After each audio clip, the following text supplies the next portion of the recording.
Assalamualaikum warahmatullahi wabarakatuh. Oke, sebelum kita mulai, saya mau tanya dulu. Pernah dengar istilah Satrio Piningit? Atau mungkin zaman edan? Kedua istilah ini udah jadi bahan obrolan dari generasi ke generasi. Tapi, apa sih sebenarnya arti di baliknya? Siapa Satrio Piningit? Apa iya kita sekarang hidup di zaman edan? Nah, buat yang penasaran, tahan dulu ya. Saya bakal bahas ini sampai tuntas. Jadi jangan kemana-mana, karena ada fakta-fakta unik yang mungkin belum pernah Anda dengar sebelumnya.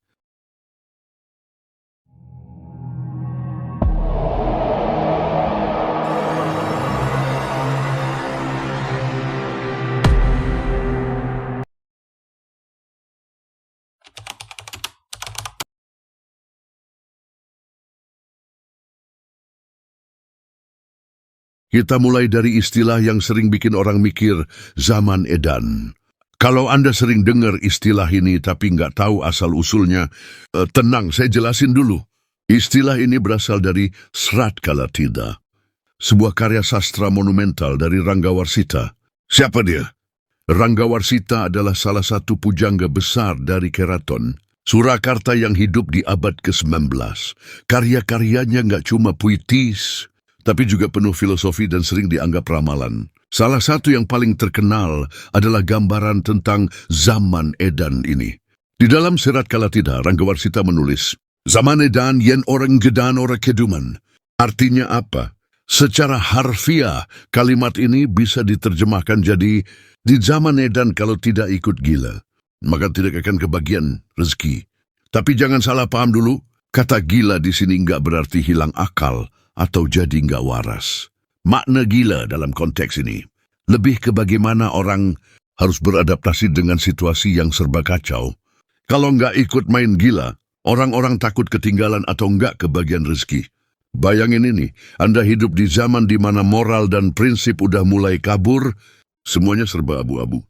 Korupsi dianggap biasa, kejujuran dianggap bodoh, dan orang berlomba-lomba mencari kekayaan dengan cara apapun, bahkan kalau itu melanggar aturan. Itulah zaman edan menurut Ranggawarsita. Di zaman edan, batasan antara benar dan salah jadi makin kabur. Contohnya aja sekarang, coba lihat sekitar kita. Di dunia politik, banyak pemimpin yang lebih sibuk ngejar kekuasaan daripada melayani rakyat. Di media sosial, banyak orang ngejar popularitas tanpa peduli apakah caranya benar atau enggak. Bahkan, ada yang rela bikin drama palsu cuma demi likes dan views. Di kehidupan sehari-hari, budaya konsumtif makin menggila. Orang beli barang bukan karena butuh, tapi karena pengen dianggap keren. Apakah ini tanda-tanda zaman edan yang disebut Ranggawarsita? Banyak yang bilang iya, karena situasi ini sangat relevan dengan apa yang dia gambarkan di masa lalu. Nah, ini menarik banget kalau kita kaitin sama kehidupan modern, terutama era digital. Media sosial itu, jujur aja, bisa jadi salah satu manifestasi zaman edan. Di sana, banyak orang yang hidup dalam ilusi. Mereka ngejar validasi lewat likes, komen, atau jumlah followers, sampai lupa sama esensi kehidupan nyata. Contohnya, banyak orang pamer gaya hidup mewah, padahal itu cuma hasil kredit atau bahkan barang sewaan. Ada yang rela ngejual privasi keluarga atau hubungan pribadi demi jadi viral. Bahkan berita palsu atau hoax seringkali lebih dipercaya daripada fakta. Semuanya jadi makin absurd kan? Orang berlomba-lomba untuk eksis meskipun harus mengorbankan akal sehat. Lalu apakah kita sedang hidup di zaman edan? Coba Anda pikirin lagi, apakah sekarang kita udah masuk ke zaman edan? Kalau dilihat dari tanda-tanda yang dijelasin Ranggawarsita, jawabannya mungkin iya. Tapi penting buat diingat bahwa zaman edan bukan berarti dunia ini sepenuhnya buruk. Ranggawarsita sebenarnya nggak cuma menggambarkan kekacauan. Dia juga ngasih pesan moral. Sing sapa eling lan waspada bakal selamat. Artinya, orang yang tetap sadar, eling, dan berhati-hati, waspada, akan selamat dari kekacauan ini. Ini semacam pengingat bahwa di tengah dunia yang kacau sekalipun, masih ada ruang buat kita bertahan dengan integritas dan prinsip yang benar. Lalu pertanyaannya, kenapa zaman edan relevan sampai sekarang? Yang menarik dari zaman edan adalah, meskipun ini digambarkan lebih dari 100 tahun yang lalu, konsepnya masih relevan banget. Dunia selalu berubah, tapi sifat manusia seringkali nggak berubah. keserakahan, ambisi, dan keinginan untuk bertahan adalah sifat-sifat yang muncul di setiap zaman. Zaman edan adalah cerminan dari konflik antara moralitas dan kebutuhan hidup. Ini bukan cuma cerita tentang kekacauan, tapi juga tentang ujian untuk menemukan keseimbangan antara prinsip dan adaptasi. Jadi, zaman edan ini bisa dibilang semacam stage yang harus kita lewati. Tetapi ini baru permulaan. Karena di tengah zaman edan ini muncul sebuah harapan besar. Sosok yang katanya bakal membawa perubahan. Siapa dia? Yop Satrio Piningit.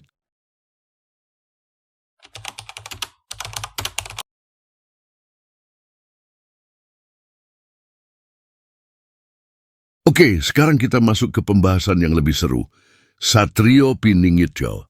Nama ini mungkin sering Anda dengar, terutama kalau Anda akrab dengan cerita-cerita legenda atau ramalan Jawa. Tapi, siapa sebenarnya Satrio Piningit ini? Kita mulai dari arti namanya. Dalam bahasa Jawa, Satrio berarti ksatria, seorang yang gagah berani, memiliki jiwa kepemimpinan, dan bertugas untuk menegakkan kebenaran. Sementara itu, Piningit berarti tersembunyi, terpendam, atau sengaja disembunyikan. Jadi, Satrio Piningit adalah seorang ksatria yang masih tersembunyi, entah karena belum saatnya. Dia muncul atau karena Tuhan, takdir, atau bahkan dirinya sendiri yang menyembunyikannya. Lalu, kenapa Satrio Piningit disembunyikan? Menurut kepercayaan masyarakat Jawa, Satrio Piningit sengaja disembunyikan karena dia belum siap untuk menjalankan perannya. Kehadirannya baru akan terungkap pada saat yang paling genting, ketika dunia atau negeri ini berada di titik terendah. Ketika semua tatanan moral dan sosial sudah hancur berantakan, kedatangan Satrio Piningit dianggap sebagai jawaban atas doa dan harapan masyarakat yang menginginkan perubahan besar. Dia diyakini akan membawa keadilan, kedamaian, dan mengembalikan keseimbangan di dunia yang sudah kacau. Kalau kita ibaratkan, dia ini semacam pahlawan super versi Nusantara. Satrio Piningit bukan cuma sekadar tokoh dalam ramalan, tapi juga simbol. Dia adalah representasi dari harapan manusia. Akan hadirnya sosok yang bisa membawa perubahan besar. Dalam konteks ini, Satrio Piningit lebih dari sekadar individu. Dia adalah kesadaran kolektif masyarakat yang mendambakan pemimpin ideal. Menariknya, kalau Anda pelajari lebih dalam, konsep Satrio Piningit sebenarnya punya banyak kemiripan dengan tokoh-tokoh lain di budaya dunia. Misalnya, dalam agama Islam, ada konsep Imam Mahdi yang diyakini akan muncul di akhir zaman untuk membawa kedamaian. Dalam tradisi Kristen, ada kepercayaan tentang kedatangan Yesus kedua sebagai penyelamat dunia. Di mitologi Hindu ada tokoh Kalki, inkarnasi Dewa Wisnu yang akan turun ke dunia untuk memulihkan keadilan. Kesamaan ini menunjukkan bahwa manusia di berbagai belahan dunia selalu punya kerinduan terhadap sosok pemimpin yang mampu mengatasi kekacauan global. Sekarang kita masuk ke bagian yang paling menarik. Teori-teori tentang siapa sebenarnya Satrio Piningit. Ada banyak spekulasi yang berkembang, mulai dari tokoh nyata hingga konsep abstrak. Yuk kita bahas satu persatu. Teori pertama, Satrio Piningit adalah pemimpin politik. Ada yang percaya bahwa Satrio Piningit adalah seorang pemimpin duniawi. Dia bakal lahir dari kalangan rakyat biasa, mungkin dari keluarga yang sederhana, dan dia perlahan-lahan akan naik menjadi pemimpin besar. Teori ini sering dikaitkan dengan ramalan bahwa Satrio Piningit akan muncul di tengah situasi politik yang penuh kekacauan. Sosok ini diyakini bukan orang yang punya latar belakang elit, tapi seseorang yang benar-benar paham penderitaan rakyat. Tokoh seperti ini sebenarnya sudah sering muncul dalam sejarah dunia. Contohnya adalah tokoh revolusioner seperti Gandhi, Nelson Mandela, atau bahkan Bung Karno. Mereka semua lahir dari situasi yang sulit, tapi berhasil membawa perubahan besar untuk bangsanya. Teori kedua, Satrio Piningit adalah tokoh spiritual. Sementara itu, ada juga yang percaya bahwa Satrio Piningit bukan sekadar pemimpin politik, tapi juga seorang guru spiritual. Sosok ini digambarkan sebagai seseorang yang memiliki kebijaksanaan tinggi, mampu memimpin bukan hanya dengan kekuatan fisik, tapi juga dengan kekuatan batin. Dia nggak hanya memulihkan tatanan duniawi, tapi juga membantu manusia menemukan kembali spiritualitasnya yang hilang. Dalam pandangan ini, Satrio Piningit lebih dekat dengan konsep pencerahan. Dia adalah seseorang yang nggak cuma membawa perubahan di luar, tapi juga di dalam hati setiap individu. Nah, satu hal yang menarik dari ramalan tentang Satrio Piningit adalah adanya tanda-tanda tertentu sebelum dia muncul. Apa aja tanda-tanda ini? 1. Kekacauan besar. Dunia akan berada di puncak kekacauan. Nilai-nilai moral hancur, tatanan sosial rusak, dan ketidakadilan merajalela. Banyak yang percaya bahwa situasi seperti ini sudah terjadi sekarang. 2. Kemunculan pemimpin palsu. Sebelum Satrio Piningit muncul, akan ada banyak pemimpin yang mengaku bisa membawa perubahan, tapi ternyata hanya memperburuk keadaan. 3. Rakyat kecil semakin menderita. Ketimpangan sosial dan ekonomi akan semakin terlihat. Orang kaya makin kaya, sementara yang miskin makin terpuruk. Tanda-tanda ini seringkali dianggap sebagai ujian sebelum kemunculan Satrio Piningit. Hanya mereka yang tetap teguh pada prinsip yang akan mampu bertahan dan melihat kehadirannya. Satu hal yang perlu kita pahami adalah Satrio Piningit bisa jadi bukan sosok literal. Dalam banyak tafsir, dia lebih dianggap sebagai simbol harapan atau kebangkitan moral. Bayangin gini, apa jadinya kalau Satrio Piningit itu bukan satu orang, tapi kita semua? Ketika kita berani melawan ketidakadilan di lingkungan kita, ketika kita memilih untuk tetap jujur meskipun dunia ini penuh kebohongan, ketika kita bersatu untuk menciptakan perubahan, itulah saat di mana Satrio Piningit sebenarnya muncul. Lalu kapan Satrio Piningit akan muncul? Ini pertanyaan yang sering banget ditanyain. Kapan dia bakal muncul? Jawabannya sederhana, nggak ada yang tahu.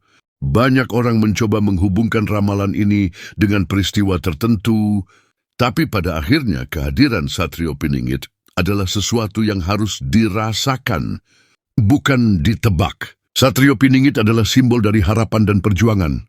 Dia nggak muncul begitu aja. Kehadirannya adalah hasil dari kerja keras, kesadaran, dan keberanian kita untuk tetap bertahan di tengah zaman edan. Jadi, Anda percaya Satrio Piningit adalah tokoh nyata atau cuma mitos? Apapun pandangan Anda, yang jelas, konsep ini selalu relevan sebagai pengingat bahwa di tengah kekacauan, selalu ada harapan untuk kebangkitan.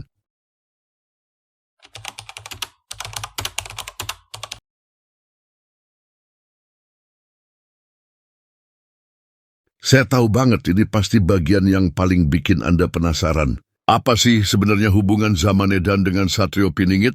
Kenapa mereka selalu disebut bareng dalam ramalan Jawa? Dan apakah benar ada keterkaitan yang lebih dalam di antara keduanya? Yuk, kita bahas sampai tuntas.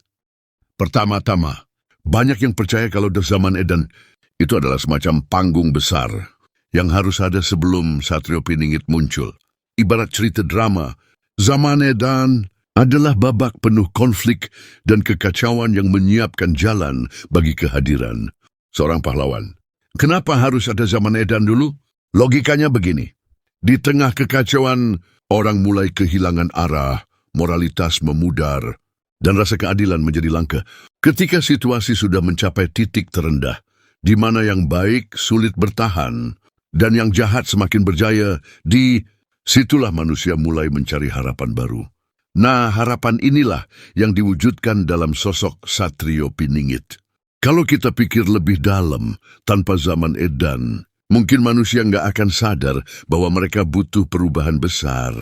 Jadi zaman edan bukan sekadar ujian, tapi juga alam yang menyadarkan kita semua untuk bangkit. Salah satu filosofi penting dari zaman edan adalah bahwa masa ini dianggap sebagai proses penyaringan. Kayak lagi ngefilter air kotor, zaman edan adalah masa di mana sifat asli manusia diuji. Pertama, siapa yang tetap jujur? Di tengah dunia yang penuh dengan kebohongan dan manipulasi, siapa yang masih punya keberanian untuk berkata benar?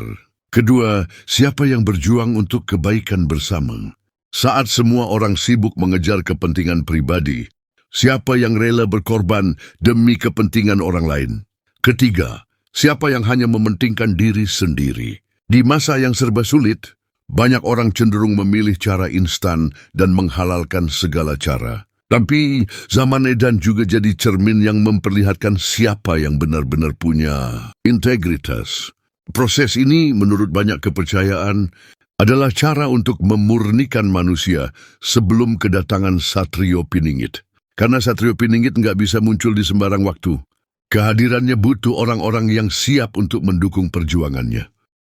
Nah, sekarang kita masuk ke pembahasan inti. Apa sebenarnya peran Satrio Piningit di tengah zaman edan? Yang perlu kita pahami, Satrio Piningit itu nggak selalu harus diartikan sebagai satu orang.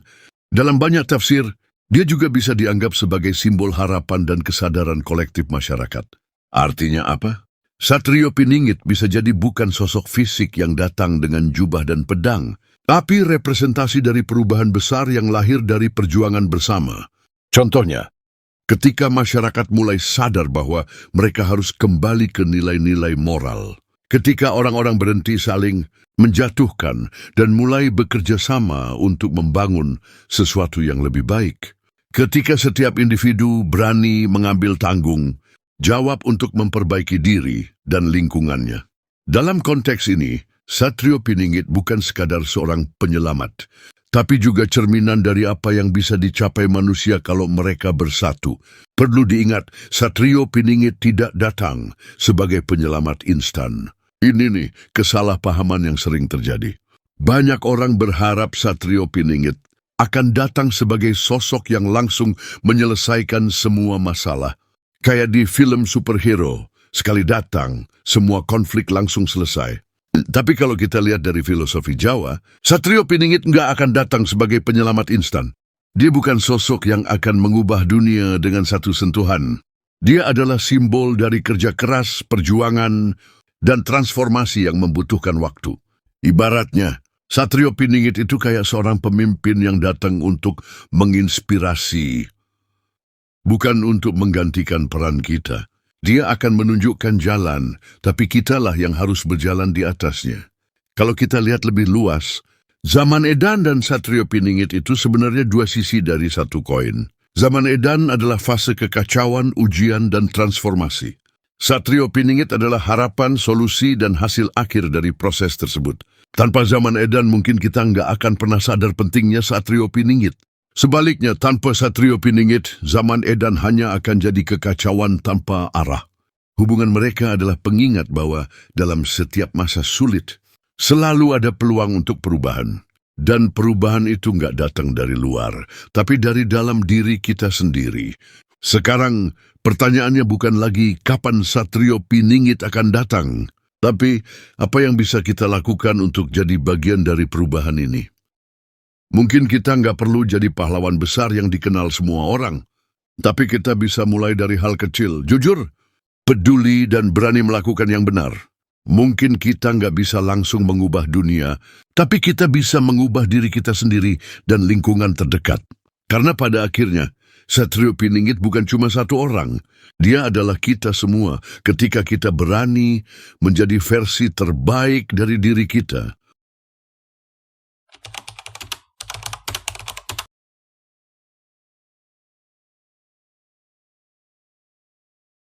Oke, saya tahu pembahasan ini berat, tapi ada pelajaran besar yang bisa kita ambil. 1, jangan larut di zaman edan. Meskipun zaman ini kacau, tetap pegang prinsip. Karena orang-orang yang bertahan di tengah kekacauan adalah mereka yang akan jadi pemenang di akhir cerita. 2, jadilah bagian dari perubahan. Daripada nunggu Satrio Piningit, kenapa nggak mulai jadi perubahan kecil di lingkungan lo? 3, harapan itu nyata. Ramalan tentang Satrio Piningit mungkin cuma mitos. Tapi harapan dan usaha kita untuk masa depan yang lebih baik adalah sesuatu yang nyata dan bisa kita capai. Jadi gimana menurut Anda? Apakah Satrio Piningit itu benar-benar ada? Atau cuma mitos buat bikin kita terus berharap? Apapun jawabannya, yang pasti, zaman edan ini adalah ujian buat kita semua. Ini kalau kalian suka pembahasan kayak gini, jangan lupa like video ini, subscribe channel Indo History, dan nyalain loncengnya. Karena kita bakal bahas lebih banyak topik menarik tentang sejarah, mitos, dan budaya Nusantara. Siapa tahu kita bisa nemuin pelajaran baru di setiap ceritanya. Sampai jumpa di video berikutnya. Wassalamualaikum warahmatullahi wabarakatuh.